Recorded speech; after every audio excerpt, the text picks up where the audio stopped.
पहुंच जाए जो लोग मुझे और मेरी जिंदगी को जानते हैं। अब तक की सब ज्यादा तालियां महसूस होंगी तो मैं कार्यक्रम शुरू कर पाऊंगा। जब भी मैं ऐसे आता हूं मुझे कैफी आदमी याद आते हैं कि आज फिर टूटेंगी तेरे घर की सारी खिड़कियां, आज फिर टूटेंगी तेरे घर की सारी खिड़कियां, आज फिर देखा गया दीवाना तेरे शहर। इस शहर में जिंदगी दी, मोहब्बत दी, आबादी बर्बादी सब दी।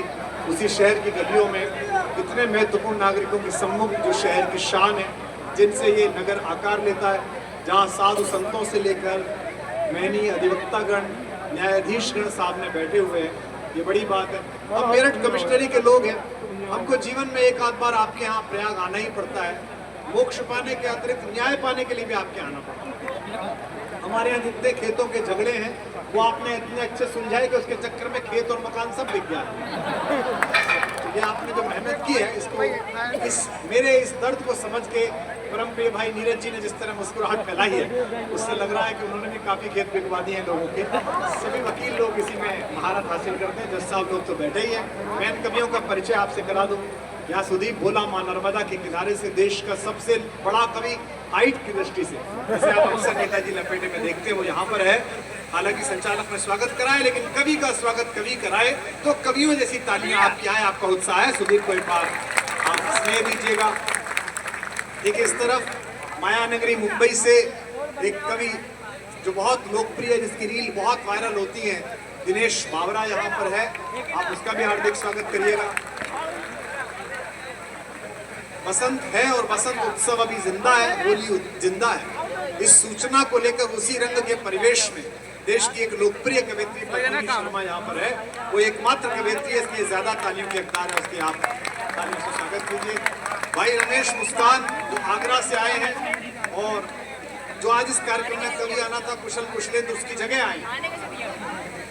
कुशल कुशलेंद्र के घर में एक बुजुर्ग दिवंगत हो गए और उसने रात को कहा कि मैं नहीं आ पाऊंगा, तो इनको बुलाया गया।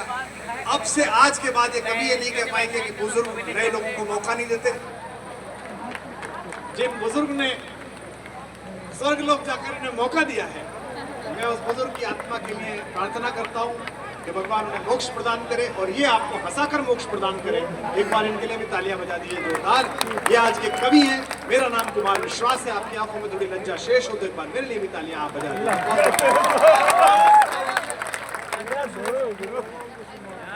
मैं सदा कहता हूं कि देखिए उत्तर प्रदेश में दो नगर हैं, एक बनारस और एक इलाहाबाद। ये दोनों नगर ज्ञान के लिए उत्सुक रहते हैं, पर इन दोनों में अंतर है। बनारस के लोग अभी भी ज्ञान के लिए कोशिश कर रहे हैं, इलाहाबाद का आदमी पा चुका है।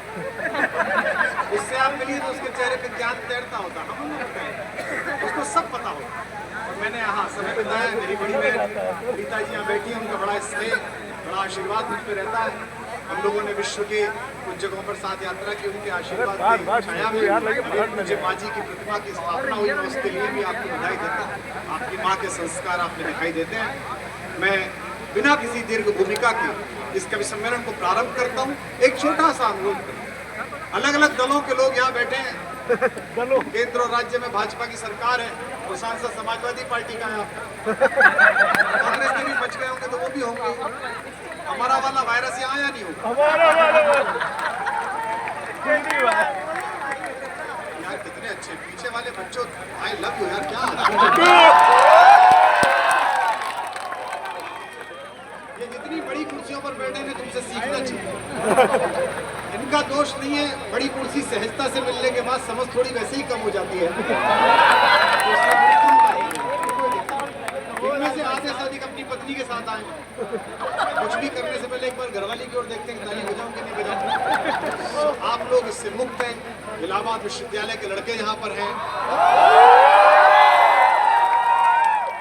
बेटा तुम ये ना भी करते तो भी हरकतों से मुझे पता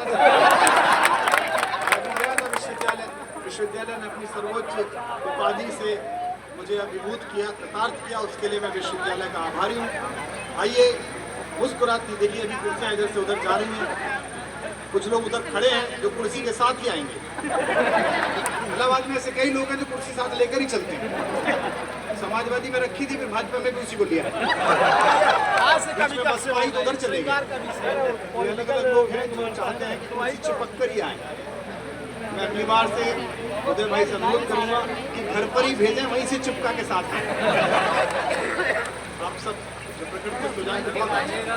तो मैं निवेदन कि होली का कार्यक्रम है, बसंतोत्सव का कार्यक्रम है, फाग है, इसमें कभी कोई ऐसी बात कहे जो आपको प्रतिकूल लगे, आपकी राजनीतिक मर्यादा के विपरीत हो, आपकी सोच के विपरीत हो, तो कृपया इसे सहजता से बड़े भारी मन से एक बात कह रहा हूँ मीडिया के लोग यहाँ पर, हमारी सुनने की और सहने की क्षमता कुंद हो रही।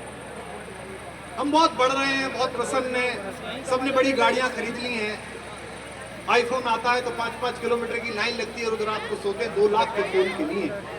मर्सिडीज का मैबैक मॉडल लेने जाइए, 3.5 करोड़ रुपए का मिल नहीं रहा है, 8 महीने की वेटिंग है। लैंड क्रूजर लेने के लिए 1 साल की वेटिंग है, सिफारिश लगानी पड़ती है। गाँवों में मोटरसाइकिलें पहुंच गई। शायद कोई घास काटने वाली भी हमारी बहन ऐसी नहीं है जो अपने खीसे में मोबाइल न लेके रखती है। लेकिन पहले जो कह सुन लेते थे वो कहना सुनना समाप्त हो जातीय भावनाएं भड़क जाती है, हमारी दलगत प्रतिष्ठा अहिंसक हो जाती है, हमारी धार्मिक मर्यादाओं पर टिप्पणी हो जाती है। आज से 6 वर्ष पूर्व तक होली पर मैं अपने घर के बाहर कुछ कविताएं सुनाता था, देश के सारे चैनल लाइव करते थे, और जो उस समय सुनाया जोगीरा वो आज भी वायरल होता है। समय बीत गया है लेकिन आज भी वायरल होता है।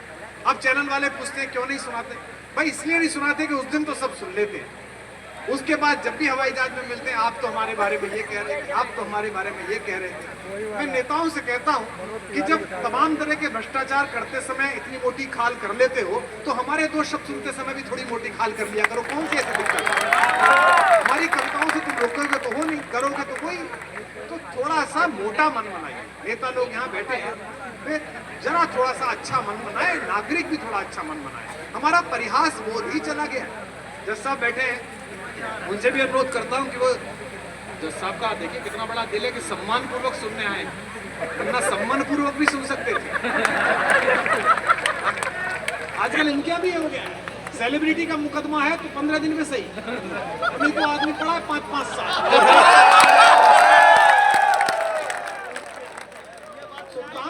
मुकदमा चला डिस्ट्रिक्ट जज, और मुकदमा क्या था, रात्रि में जब इनकी रैली निकली है, पार्टी के प्रचार के लिए आए तो परिवहन व्यवस्था भंग हुई, ये मुकदमा था साहब, गीता दीदी।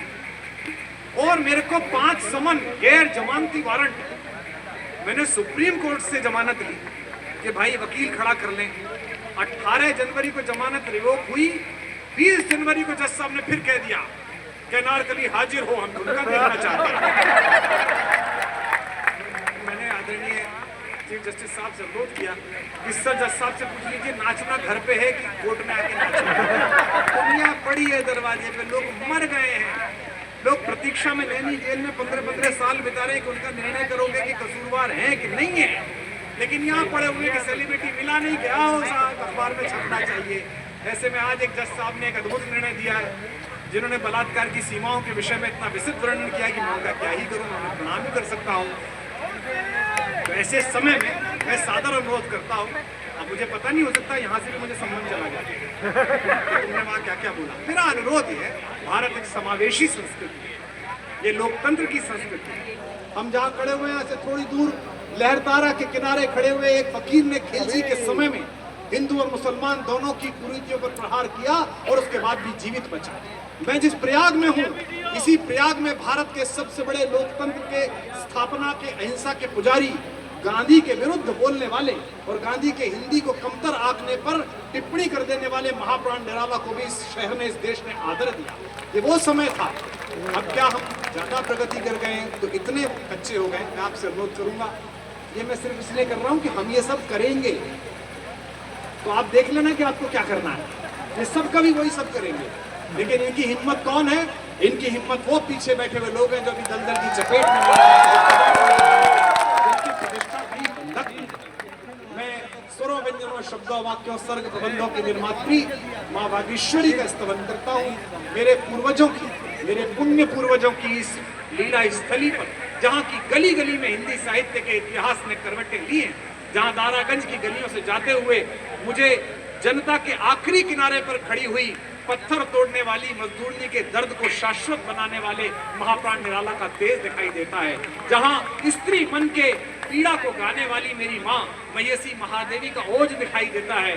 जहां प्रकृति के सुकुमार कवि पंत की कविताएं इन गलियों में खेलती मिलती हैं। जहां जगदीश चंद्र गुप्त से लेकर हरिवंश राय बच्चन तक और धूमिल से लेकर अन्य महान कवियों के आगमन के चिन्ह यहाँ दिखाई देते हैं। मैं इस पूरे मंच की ओर से इलाहाबाद की उस परंपरा को प्रणाम करता हूं जिसने हिंदी को महान किया। हम सब में अगर कविता है तो हमारे गुरुओं के संस्कार के अतिरिक्त किसी भी कवि का खून निकालकर उसको चेक कर लीजिए, उसमें 50% इलाहाबाद मिलेगा आपको। इस शहर के अंधेरों से, इसके उजालों से, इसकी कशमकश से निकली हुई आवाजें मिली। मैं उस इलाहाबाद को जो अब प्रयागराज है, इस भरे मन से प्रणाम करता हूँ कि मुझे गढ़ने में मेरी माँ, मुझे गढ़ने में मेरे पिता, मुझे गढ़ने में मेरे गुरु, मुझे गढ़ने में मेरी मोहब्बत जो इस शहर से शुरू हुई, इन सब ने मुझे गढ़ा है। लेकिन मुझे मेरे कवि और मेरे साहित्यकार होने के भ्रम को अगर किसी एक शहर ने पोषित किया है तो वो निर्विवाद रूप से प्रयाग है। मैं पुनः प्रयाग को प्रणाम करता हूँ। मुस्कुराती जिंदगानी चाहिए, शब्द की जागृत कहानी चाहिए। हम सब अपने परिवार के उत्सव के बाद आए हैं और मैं इसलिए भावुक हूँ कि गृहस्थ आश्रम के एक अत्यंत महत्वपूर्ण कर्तव्य को निभाकर मैं पहली बार कविता पढ़ने आया। मैंने दुनिया के हर अनुभव पर कविता लिखी, प्रेम पर लिखी, प्रेम की विजड़न पर लिखी, माँ पर लिखी, अपने देश पर लिखी, विदेश में रहने के अपने कष्ट पर लिखी। पर इस संवेदना से मैं अपरिचित था कि 25-26 साल कलेजे के जिस टुकड़े को आप पालते हैं उसको किसी दूसरे के अधिकार भाव में दे देना। तो लोग पूछते थे कि आप प्रसन्न हैं पुत्री के विवाह पर, तो ये भी नहीं कह सकता था खुश हूं, कोई कहता था दुखी है, दुखी भी नहीं कह सकता था। ये अलग प्रकार का एक अजीब से संवेदना है।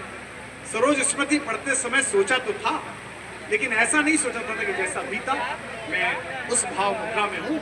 इसलिए माँ से वरदान मांगता हूँ, आप सब इन पंक्तियों पर अगर दोनों हाथ उठाकर मोहर लगाएंगे तो कार्यक्रम प्रारंभ करेंगे। कि मुस्कुराती जिंदगानी चाहिए, शब्द की जागृत कहानी चाहिए, सारी दुनिया अपनी हो जाती है, बस एक उसकी मेहरबानी चाहिए। उस माँ सरस्वती की कृपा हमारे प्रयाग के इस धारा पर रहे। मैं जो बाहर से आए कवि हैं नर्मदा के किनारे से या दिल्ली से, मैं बताना चाहता हूँ कि पराक्रमी नगर है, ये साधकों का नगर है, ये अकेला नगर है जहाँ सदैव भगवान की सेवा में खड़े रहने वाले हनुमान जी ने भी विश्राम मुद्रा स्वीकार की। ये अकेला शहर है जो नदियों को पी गया है। बाहर से आई, उसके बाद एक ही गंगा की धारा यहाँ पड़ी है। हम अपने तपोबल से, अपने किंचित तपोबल से कोशिश करें कि जो माँ सरस्वती यहाँ लुप्त प्राय होकर भी सतत विद्यमान है, हम उसको 2 पुष्प चढ़ा सके। मैं पहले कवि के रूप में आमंत्रित कर रहा हूँ एक ऐसे कवि को जो हाथ से पढ़ता है, व्यंग पढ़ता है, लेकिन समाज की जिम्मेदारियां भी उठाता है। वो राजधानी मुंबई से आया है, महाराष्ट्र की राजधानी से।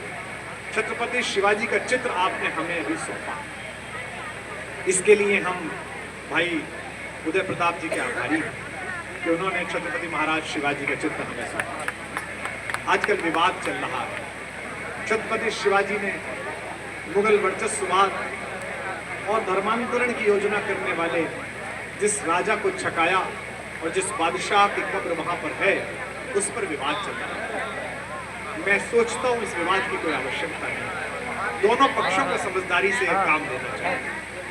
पहले पक्ष को औरंगजेब को अपना आदर्श नहीं मानना चाहिए। औरंगजेब भारतीय अस्मिता का आदर्श नहीं हो सकता। और इस बात को मैं इसलिए भी कहता हूं, मैं जानता हूं ये टिप्पणी वायरल होगी, ये टिप्पणी यात्रा करेगी, हम सबको भी इसका वितंडा नहीं बनाना चाहिए। बाबर के बाद हुमायूं पहला सुल्तान था जो हिंदुस्तान में मरा। हुमायूं जहां लेटा हुआ है उसके ठीक 4 किलोमीटर दूर मीरा पर, कृष्ण पर, राधा पर, गंगा पर, यमुना पर कविता लिखने वाला और सुनने वाला, होली पर और दिवाली पर कविता लिखने सुनने वाला निजामुद्दीन औलिया लेटा हुआ है। निजामुद्दीन औलिया की कब्र पर हिंदुस्तान का मुसलमान पहुंचता है, हुमायूं की कब्र पर एक आदमी नहीं जाता। ये पहला सूत्र है। जहां शेख सलीम चिश्ती लेटे हुए हैं, वहां शेख सलीम चिश्ती की कब्र पर हिंदुस्तान का हिंदू मुसलमान पहुंचता है, लेकिन सलीम चिश्ती से 12 किलोमीटर दूर सिकंदरा में अकबर लेटा हुआ है, 52 साल राज्य करने वाला, एक आदमी वहां नहीं जाता। तो जब इस देश के मुसलमानों ने आज तक बाहर से आए हुए इन आक्रमणकारियों को अपना आदर्श नहीं माना, तो इनकी वोट के लालच में कुछ लोग अब तरफदारी करने लगे। उनको भी सोचना चाहिए कि ये कभी होने वाला नहीं है। और भारत के तमाम लोगों को ये बात माननी चाहिए कि छत्रपति महाराज शिवाजी के एक चित्र का खौफ ही ऐसे 100 कब्रों पर भारी है। इसके लिए कोई वितंडा करने की आवश्यकता नहीं है। भारत का गौरव महाराणा प्रताप से है, भारत का गौरव छत्रपति महाराज शिवाजी से है, भारत का गौरव अपने नवजात शिशु को पीठ में बांधकर अश्रु की भलगाएं अपने दांतों में दबाकर यह जयघोष करने वाली उस सिंगनी से है, जिसने कहा कि रगों में जब तक रक्त की एक बूंद है, अंग्रेजों की औकात नहीं कि मेरी झांसी पर कब्जा कर ले, उस महारानी लक्ष्मीबाई से। लेकिन राजनीति के अपने पैतरे हैं, वोटों का अपना ध्रुवीकरण है। हम सौभाग्यशाली हैं कि हम उस चपेट से बाहर आ गए हैं। पिताजी, मैं आपके दुख को समझता हूँ। अभी तो जब तक कोई राजभवन ना मिले तब तक आपको भी ये झेलना ही है। लेकिन हमारी बहन बड़े दिल की है, बड़े हृदय की है। मैं सबसे मन के साथ गणेश बावरा को आमंत्रित करता हूँ और आपसे एक ही अनुरोध करता हूँ कि मुस्कुराइए, हंसिए, ठहाका लगाइए। ये होली का महोत्सव है। मुझे आश्चर्य होता है कि जिस उत्सव में ये कहा जाता कि बुरा न मानो होली, उसके टिप्पणियों पर बुरा माना गया, बुरा माना जा रहा है। मैं आशा करता हूं कि प्रयाग जो अपनी मस्ती के लिए जिंदा है, जो प्रयाग अपने आनंद के लिए जाना जाता है, जहां गंगा के तट पर या चौराहे पर इसी शाम विश्वविद्यालय के लड़के जानते हैं, अगर कोई हल्की सी धारदार या फटी हुई कुर्ती में भी कोई व्यक्ति मिल जाए पान खाता हुआ, तो उसे सामान्य मत समझना। हो सकता है कोई पद्मश्री या पद्म भूषण लिए हुए कोई बड़ा व्यक्ति बैठा हो, जिसने देश को न केवल शासक दिए हैं, नियंता दिए हैं, जहां दारा शिकोह भी शिक्षा पाने आता हो।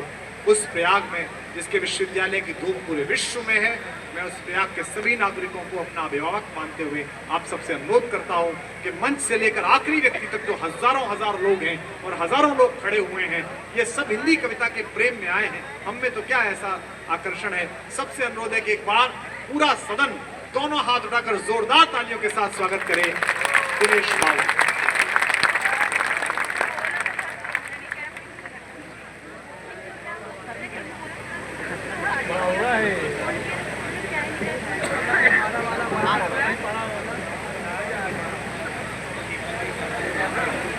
भाई, आदमी ऊंचा था तो माइक भी ऊंचा था।